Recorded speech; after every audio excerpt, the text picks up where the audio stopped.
এখন আমি কি করব সেটাই বুঝতে পারছি না। আচ্ছা একটা কথা বলবো, জব দেওয়ার জন্য কেউ টাকা চায় না, আর যারা টাকা নেয় সেটা আসলে ফ্রড। আর তুমি সেই ফ্রডের কথা শুনে বাড়ি ছেড়ে এখানে চলে এসছো। কি করতাম বলুন তো? আসলে আমার বাবা নেই, বাবা তো অনেক বছর আগে আমাদেরকে ছেড়ে চলে গেছে। বাড়িতে আছে শুধু মা, দাদা আর আমি।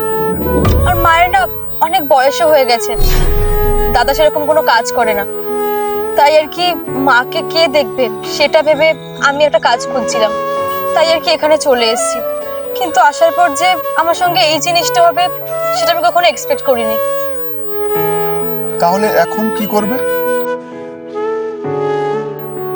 জানি না, দিনটা তো কোনোভাবে কেটে যাবে, কিন্তু রাতটা কি করে কাটাবো সেটা আমি জানি না। যায় শুধু ব্যথা